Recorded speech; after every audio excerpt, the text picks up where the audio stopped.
এখানে মসজিদে নামাজ পড়লাম। তো নামাজের পরে যে ভোট কেন্দ্র ওটাতে যেতে চাইলাম, আমাদেরকে বাধা দেওয়া হয়েছে এবং আমাদের যারা ভোটার তাদের কাছে রিচ করতে দেওয়া হয় নাই। পরবর্তীতে পুলিশ জানালো যে সামরিক সচিব থেকে অনুমতি নিতে হবে, নেওয়ার পরে তারপরে হলো যেতে হবে। তারপরে আমরা বলছি ঠিক আছে আমরা চলে এসেছি। তো এটা কেমন একটা নিয়ম বাংলাদেশে যে ভোটারদের কাছে আমরা পৌঁছতে পারি না, কেন্দ্র দেখতে পারি না। তা আসলে বঙ্গভবনের ভিতরে যে কেন্দ্র আছে, ভোটার আছে, এখানে কি হয় আল্লাহ জানে। আমরা আমরা আশা করবো যে এখানে সুষ্ঠু নির্বাচন হবে, কোনো কারচুপি হবে না। এবং বিভিন্ন যে কলোনিগুলো রয়েছে, বিভিন্ন সরকারি কর্মকর্তা কর্মচারী যারা রয়েছে তাদেরকে ভয়ভীতি দেখানো হচ্ছে।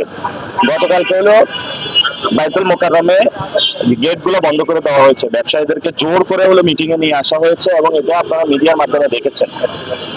তো যদি এই অবস্থা হয় তাহলে লেভেল প্লেইং ফিল্ডটা কিভাবে থাকে? রাতারাতি আমাদের পোস্টার গুলো কিনে নেওয়া হচ্ছে এবং বিলবোর্ড গুলো হলো খুলে নেওয়া হচ্ছে। এবং নির্বাচনে যে আচরণ বিধি রয়েছে, 20টা বিলবোর্ড লাগানোর কথা, এটা মানে 200-র উপরে লাগানো হয়েছে। তো এটা প্রশাসন হলো চোখ বন্ধ করে বসে আছে এবং আমাদের এক নারী কর্মীকে বরফ নিক্ষেপ করা হয়েছে। অনেক জায়গায় বোরকা ধরে টান দেওয়া হচ্ছে এবং অনেক জায়গায় মাথায় দা দিয়ে কূপ দেওয়া হচ্ছে। এ হলো বাংলাদেশের পরিস্থিতি নির্বাচনের।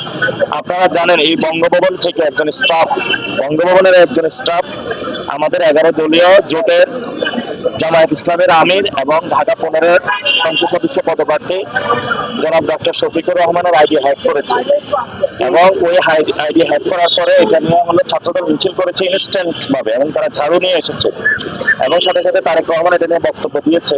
আমরা মনে করি এটা টোটালি একটা প্ল্যান বা একটা ষড়যন্ত্র। উনি দেশে নামে যে প্ল্যানের কথা বলেছিলেন, এই প্ল্যান হলো মানুষের আইডি হ্যাক করা, মানুষকে হ্যারাস করা, এই ধরনের একটা কার্যক্রমের মধ্যে দিয়ে চালাচ্ছে।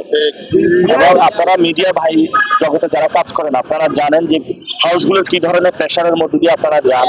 সত্য সংবাদ আপনারা উপস্থাপন করতে পারেন না, অনেক কাটছাট করে উপস্থাপন করতে হয়। আমরা যারা মিডিয়া জগতে যারা সম্পাদক এবং মালিক পক্ষ রয়েছে তাদের প্রতি আহ্বান জানাবো যে 12 তারিখে কিন্তু একটা সাইলেন্ট ভোটের বিপ্লব হবে, যেটার মধ্যে দিয়ে বাংলাদেশে আমূল একটা পরিবর্তন আসবে।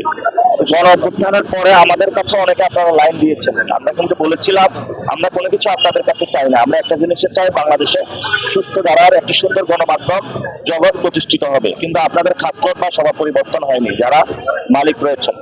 তো আমরা সেটার মধ্য দিয়ে দেখেছি যে বাংলাদেশের যে অবস্থা আছে, মিডিয়া পক্ষে চলে গিয়েছে, প্রশাসনের পক্ষ দিয়ে চলে গিয়েছে এবং সেখানে বিভিন্ন জায়গায় হলো আমাদের ভয়ভীতি দেখানো হচ্ছে। তাহলে কিভাবে হলো লেভেল প্লেইং ফিল্ডটা হচ্ছে? এটা একটা অসম ফিল্ড।